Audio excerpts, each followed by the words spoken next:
Hi everyone, is Shivani. I am third professional MBA student. तो अगर आपको सिलेक्शन चाहिए ना, तो टाइम मैनेजमेंट सबसे ज्यादा जरूरी है। अगर आपको लगता है कि 2-3 घंटे पढ़ के, 2-3 घंटे रील चला के, 2-3 घंटे अपने दोस्त से बात करके और फिर आपको याद आएगा कि हाँ मैं तो नीट की तैयारी कर रहा हूँ, डॉक्टर बनना है, देखो ये चीज तो बिल्कुल ही पॉसिबल नहीं है। अगर आप सच में नीट की तैयारी की सोच रहे हो ना, तो सबसे पहले ये 2-3 घंटे वाली स्कीम आपको हटानी पड़ेगी। तो आपको एक बार अपनी जिंदगी के ये 7 महीने है ना बिल्कुल लगा देने हैं, मतलब झोंक देने हैं बिल्कुल नीट की तैयारी में। तो 7 महीने बाद है ना आपके नाम के आगे परमानेंट वो डॉक्टर का टाइटल लग जाएगा। परमानेंट आपके दोस्त, गर्लफ्रेंड, बॉयफ्रेंड का तो मुझे पता नहीं वो रहने वाले या नहीं रहने वाले, लेकिन वो टाइटल परमानेंट रहेगा। तो उसके लिए मेहनत करो फिलहाल आप। तो मैं आपको है ना मेरा टाइम टेबल बताती हूँ। मेरा सुबह उठने से लेके रात को सोने तक का पूरा डिटेल में सब्जेक्ट वाइज मैं आपको बताती हूँ। तो देखो, 2 टाइप के बच्चे होते हैं।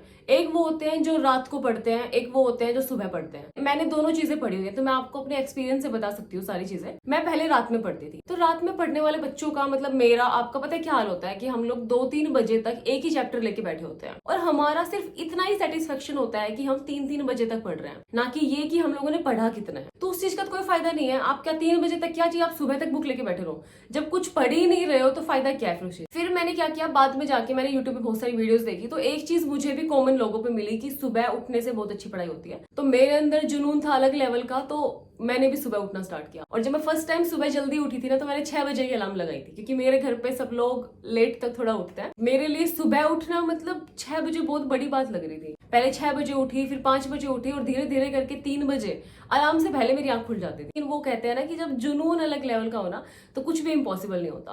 देखो, अगर आप ये मेरी बात सुन के अगर सुबह उठना स्टार्ट करोगे ना, तो आप में से 99% बच्चे नहीं उठ पाएंगे। सिर्फ 1% बच्चे हैं जो फिलहाल जिनके अंदर है ना आग उबल रही होगी कि मुझे कुछ करके दिखाना है, सिर्फ वही लोग उठ सकते हैं। देखो, मेरे अंदर तो आग उबल रही थी। मैंने तो सोच लिया था कि ये मेरा लास्ट अटेम्प्ट है, तो मुझे तो करके ही दिखाना है, ना का तो कोई ऑप्शन ही नहीं है। तो उतने लेवल का मोटिवेशन आपको चाहिए, और वो है ना ऐसे ही बातों में नहीं आता। दुनिया को भूल के एक बार खुद को सोचना पड़ेगा। तो मुझे सुबह उठने में ये फायदा लगा कि जो एक चैप्टर हम रात को पूरी रात लेके बैठते थे, सुबह मैं 3 घंटे का स्लॉट रखती थी और 3 घंटे में मैं लिटरली अपना 2 चैप्टर अच्छे से फिनिश करती थी। देखो, फिर मैंने ना सुबह 3 बजे उठना स्टार्ट किया। मैं उठते ही केमिस्ट्री पढ़ती थी। काफी लोग बोलते हैं कि उठते ही बायोलॉजी पढ़ो। देखो, वो आपकी चॉइस है, लेकिन फिर भी मैं आप लोगों से एक चीज कहना चाहूंगी कि बायोलॉजी एक ऐसा सब्जेक्ट है जो आप दिन में कभी भी पढ़ सकते हो। अगर हम लोग फिजिक्स सुबह पढ़ना स्टार्ट कर देंगे तो हमारे दिन की शुरुआत ही गंदी हो जाएगी। तो फिजिक्स तो सुबह उठते ही हाथ मत लगाना। लेकिन केमिस्ट्री हमारा ऐसा होता है कि बीच में अटका होता है। तो मेरे दिमाग में यह था कि मैं अपनी केमिस्ट्री को स्ट्रॉन्ग करती हूँ, तो इसलिए मैं सुबह उठते ही केमिस्ट्री पढ़ती थी। स्टार्टिंग का आधा घंटा मैं पहले रिवाइज करती थी, क्योंकि मैं मोस्टली ना इनऑर्गेनिक वाले चैप्टर्स जो होते हैं ना, वो सुबह लेके बैठती थी सबसे पहले अपने। तो सुबह उठते ही आधा घंटा पहले मैं पीछे वाला अपना रिवाइज करती थी। उसके बाद अपने 3 घंटे का स्लॉट रखती, जिसमें मैं अपने केमिस्ट्री का चैप्टर अच्छे से पढ़ती, उसके क्वेश्चन भी करती, सारी चीजें अच्छे से कर लेती थी। मतलब अब मैं यहाँ पे एक और चीज बताना चाहूंगी कि मैंने यहाँ बोल दिया कि मैं 3 घंटे का स्लॉट रखती थी, इसका मतलब ये नहीं है कि आपको भी 3 घंटे का स्लॉट रखना है। बुद्धुओं की तरह नहीं पढ़ना है। देखो, अगर आपने 1.5 घंटे पढ़ा और 1.5 घंटे के बाद सारी चीजें आपके सर के ऊपर से जा रही हैं, लेकिन आपने तो ठान लिया कि दीदी ने कहा था कि 3 घंटे का स्लॉट रखना है, तो 3 घंटे से पहले उठना नहीं है, तो ये तो बड़ी बेवकूफी वाली चीज है। देखो, जब भी आपको लगे ना कि आपके दिमाग के अंदर नहीं घुस रहा है, तो आप अपना थोड़ा सा 5 मिनट का ब्रेक ले लो। देखो, ये चीज है ना जिम में भी होती है। जिम में भी ऐसा नहीं होता है कि हम लोग 2 घंटे के लिए जा रहे हैं तो 2 घंटे बिल्कुल रगड़ के आना है। एक एक्सरसाइज करते हैं, थोड़ा सा रेस्ट लेते हैं, फिर दूसरी एक्सरसाइज करते हैं। तो ऐसे ब्रेक्स पता है क्यों जरूरी है? आपने थोड़ा सा पढ़ा, उसके बाद सारी चीजें ऊपर से जा रही हैं, लेकिन जब आप ब्रेक ले लेते हो ना 5 मिनट, तो उसके बाद है ना आपकी पूरी एनर्जी वापस आ जाती है। सिर्फ 5 मिनट के ब्रेक से आपका जो आने वाला 2 घंटा है ना, वो बहुत ज्यादा कंसंट्रेशन का होता है। तो ये तो फायदा है। अगर आप 5 मिनट ब्रेक लेके अपनी 100% कंसंट्रेशन के साथ फिर से पढ़ना स्टार्ट कर देते हो, 5 मिनट आपकी वेस्ट नहीं जा रही है। तो हमेशा आपको ब्रेक्स ले लेके पढ़ना चाहिए। हर लोग अलग होता है, कोई 2 घंटे में एग्जॉस्ट हो जाता है, कोई 3 घंटे तक पढ़ लेता है, कोई 4-4 घंटे की सेटिंग होती है। तो वो आपके ऊपर है। अगर आप 1 घंटे में थक गए हो, 1 घंटे में अगर दिमाग में कुछ नहीं जा रहा है, तो 1 घंटे के बाद रेस्ट ले लो। अगर आपको 3 घंटे बाद कुछ नहीं जा रहा है, तो 3 घंटे बाद रेस्ट ले। देखो, हर इंसान अलग अलग होता है, तो थोड़ा सा खुद का सोचना है, ठीक है। मैं सिर्फ आपको एक आइडिया दे रही हूँ कि हाँ मैं किस टाइप से पढ़ती थी। तो केमिस्ट्री में क्या करती थी, एनसीईआरटी पढ़ती थी। अपने एनसीईआरटी में जितने भी क्वेश्चंस हैं वो करती थी, साथ में पीवाईक्यूज वगैरह करती थी।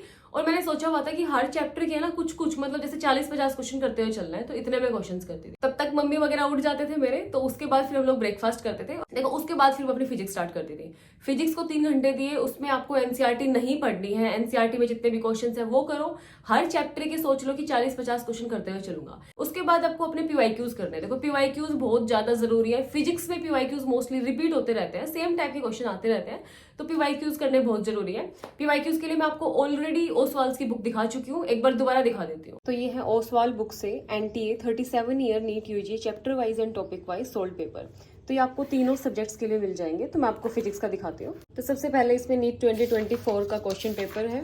इसके बाद इसकी OMR शीट है। जब भी आप कोई भी पेपर अटेम्प्ट करते हो हमेशा OMR के साथ अटेम्प्ट किया करो। इसके बाद आती है उसकी आंसर की में आपको चैप्टर नेम गिवन है, साथ में कौन से टॉपिक से क्वेश्चन पूछा गया है वो टॉपिक भी गिवन है, और फिर आती है उसकी डिटेल में पूरी एक्सप्लेनेशन। अब स्टार्ट होते हैं चैप्टर वाइज PYQs। तो ये सबसे पहला चैप्टर है फिजिकल वर्ल्ड एंड मेजरमेंट। तो सबसे पहले इसका आपको माइंड मैप्स मिल जाएगा, फिर आपको ट्रेंड एनालिसिस मिलेगा, उसके नोट्स मिलेंगे, और फिर स्टार्ट होते हैं टॉपिक वाइज PYQ। इसमें आपको आंसर की मिलेगी और साथ में उसकी सारी एक्सप्लेनेशन भी मिलेगी। ऐसे करके आपको सारे चैप्टर्स के 37 इयर्स मिल जाएंगे, और बुक के लास्ट में आपको 2 सैंपल पेपर मिल जाएंगे। तो इन बुक के लिंक्स मैं आपको डिस्क्रिप्शन में दे रही हूँ, चेक करना। कोई भी क्वेश्चन है सबसे पहले खुद करने की कोशिश करो। जब नहीं हो रहा है खुद से, तब सॉल्यूशन में देखो कि मैं कहाँ गलती कर रहा था, मैं कैसे क्वेश्चन नहीं कर पा रहा था। तो वो चीजें आप नोट करते चलो कि मैं कहाँ दिक्कत कर रहा हूँ, ताकि नेक्स्ट क्वेश्चन आप सोल्व करो तो आपके दिमाग में रहे कि पिछले क्वेश्चन में मैंने ये चीज पढ़ने में गलती कर दी थी या फिर यहाँ पे गलती हो गई थी, तो मैं वो गलतियां रिपीट नहीं करूंगा। फिजिक्स करने के बाद फिर लंच का टाइम हो जाता था, तो लंच करने के बाद थोड़ा सा मैं लेटती थी, क्योंकि खाना मैं बहुत ज्यादा खाती हूँ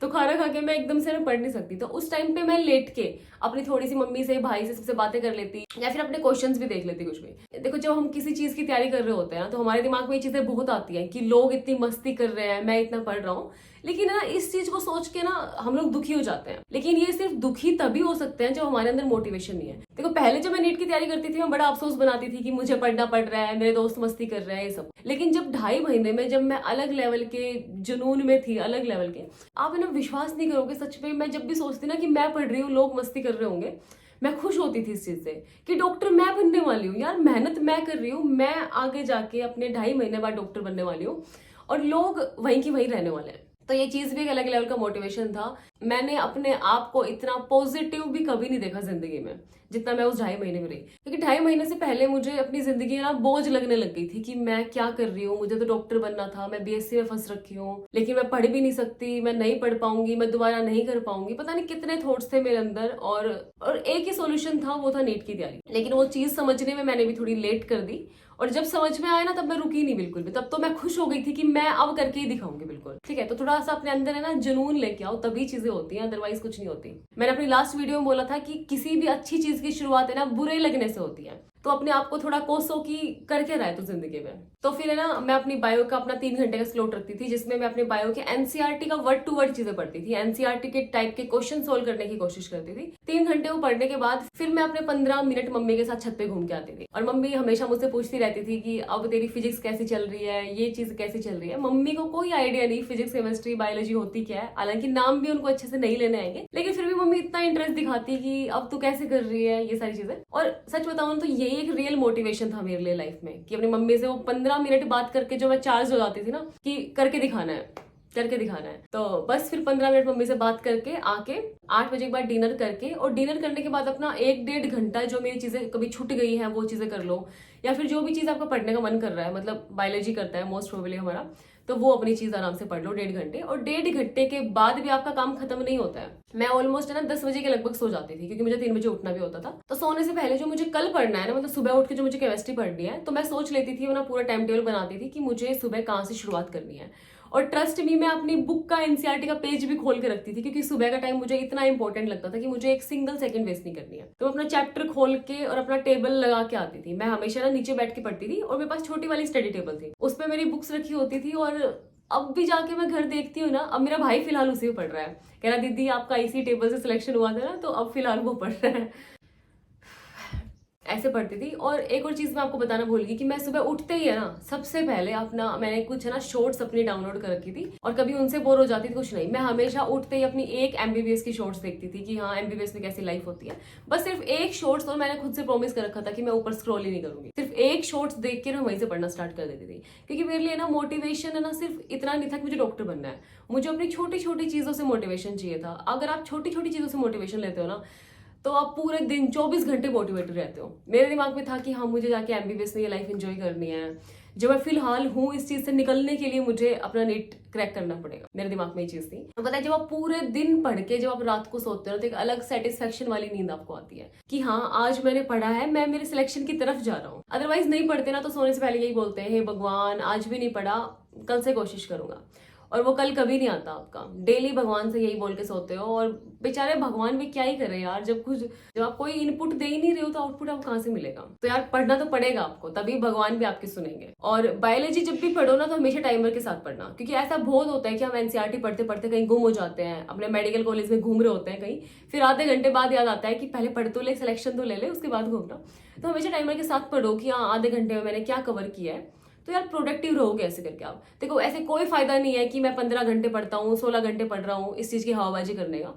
आप कम से कम 11-12 घंटे आपके लिए मोर देन इनफ है फिलहाल के लिए। आप इतना पढ़ो, लेकिन आप है ना उस टाइम पे अपना 100% दो। आपका पूरा दिल दिमाग है ना बिल्कुल उस टाइम बुक्स में होना चाहिए। तो इस वीडियो के लिए इतना ही। बाकी कमेंट्स में मुझे अपनी दुख तकलीफ पीड़ा सब बता के जाना, और कमेंट्स में मुझे प्रॉमिस करके जाना कि अपने लिए सिर्फ अपने लिए वो डॉक्टर टाइटल मुझे कमाना है। बाकी best of luck for preparation, और बाय बाय।